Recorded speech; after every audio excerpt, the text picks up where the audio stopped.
Did you know that in the US, college tuition increases faster than the rate of inflation? For policymakers and newspapers, that's just a statistic. But for me, Noah, a 22-year-old economics major at Ohio State University, it has never been just about numbers. It has been about survival. I still remember one particular night in my junior year. I was sitting in the library at 2 in the morning, surrounded by silent rows of books. My laptop screen glowed in the dim light, displaying my tuition bill. The number felt like it was screaming at me. $12,856, just for tuition and mandatory fees for one semester. I whispered to myself, do I have enough money to continue my dream? The truth was, I didn't know. That moment was not unique. Every semester brought the same battle, a new bill, a higher amount, another panic attack. I felt like I was running on a treadmill that never slowed down. The faster I ran, the faster it went. No matter what I did, I would never reach the finish line. Before I became Noah, the college student at Ohio State, I was just a kid in a small working-class town in Ohio. My family lived in a modest 2-bedroom house near a highway. At night, I often fell asleep to the distant roar of trucks. My dad worked as a mechanic in a local garage. His hands were always covered in grease, his nails permanently stained black no matter how hard he scrubbed. Sometimes I'd watch him come home, exhausted, dropping his toolbox by the door. He'd sit at the table rubbing his aching back, but when he looked at me, he still tried to smile. My mom worked as a cashier at a grocery store. She often took night shifts, standing for hours on her feet, scanning groceries under the cold fluorescent lights. Sometimes she would bring home half-priced bread or milk about to expire, whispering to me, "At least we saved a few dollars." We were not destitute, but every dollar mattered. I still remember the time in high school when I asked for money to buy a calculator for math class. My dad sighed, counting bills from his wallet. He finally gave me the money but said, "Son, remember, education is the only way out of this cycle. Don't waste it." That sentence stuck with me. Education is the only way out. So when I received my acceptance letter from Ohio State University, I thought my life was about to change forever. The day I first stepped onto campus, I was filled with awe. The Thompson Library stood tall and majestic like a cathedral of knowledge. Students rushed across the oval, laughing, carrying laptops, coffee in hand. I whispered to myself, "This is where I'll write my future." But behind that excitement was fear. My parents had very little savings. I knew college would mean loans, debt, and endless hustling. Still, I convinced myself it would be worth it. Reality hit fast. I rented a tiny room off campus, barely big enough for a bed and an old desk. The paint on the walls was peeling, and in winter the heater barely worked. But it was the cheapest place I could find. My daily routine was brutal. In the mornings I went to class, taking notes diligently, trying to prove to myself that I belonged there. In the afternoons and evenings, I worked part-time at a fast food restaurant. I fried potatoes, flipped burgers, scrubbed greasy pans, and cleaned tables sticky with soda spills. Sometimes customers yelled at me because their fries weren't hot enough. By the time I clocked out, my clothes smelled like oil and smoke. I would bike home, collapse at my desk, and still force myself to study. There were days when I ate nothing but instant noodles with an egg. I called it the $1 dinner. Every dollar I saved meant a few cents closer to paying for textbooks. Speaking of textbooks, nothing prepared me for the cost. I remember standing at the campus bookstore holding a microeconomics textbook priced at $289. My heart sank.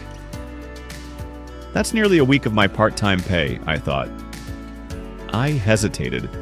Could I get by without it? Maybe borrow from someone? But I knew the professor followed the book closely. Without it, I would fall behind. So I swiped my credit card, telling myself I'd figure it out later. That was the beginning of my mountain of debt. And it wasn't just textbooks. Every semester, Ohio State announced new student fees, technology fees, facility fees, activity fees.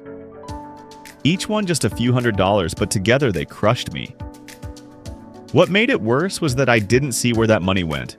The library was still old, the dorms still cramped, the cafeteria still overpriced. I began to feel angry, betrayed even. Sophomore year, the pressure began to break me. My GPA slipped, not because I didn't understand the material, but because I was too exhausted to study. I compared myself to classmates whose parents paid their tuition.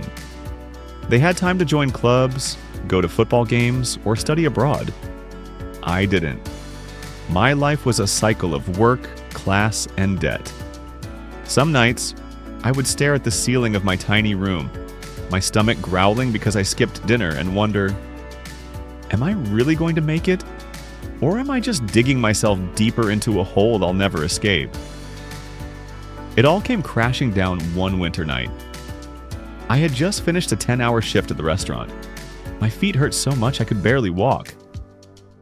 When I got home, I opened my email and saw a subject line that froze my blood. Payment due date reminder. I clicked. The amount due was over $5,000.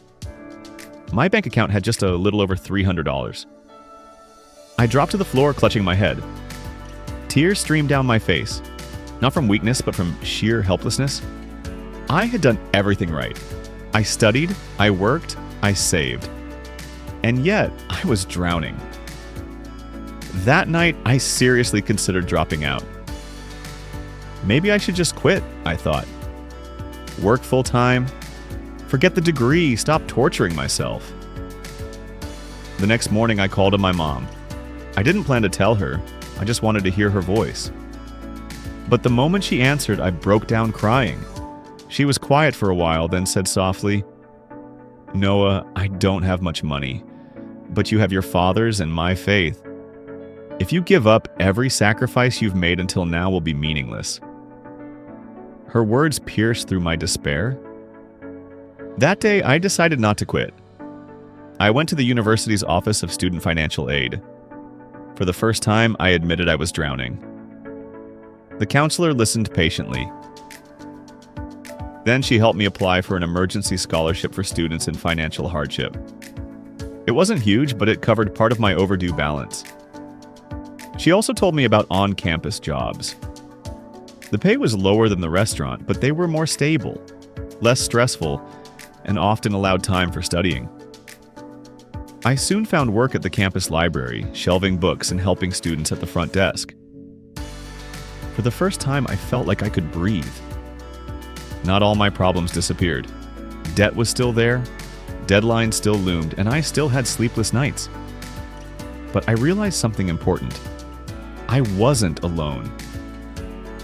Looking back on my 4 years at Ohio State, I've learned lessons no textbook could ever teach me. No one tells you that the price of knowledge rises every single semester. Tuition and fees are not just numbers.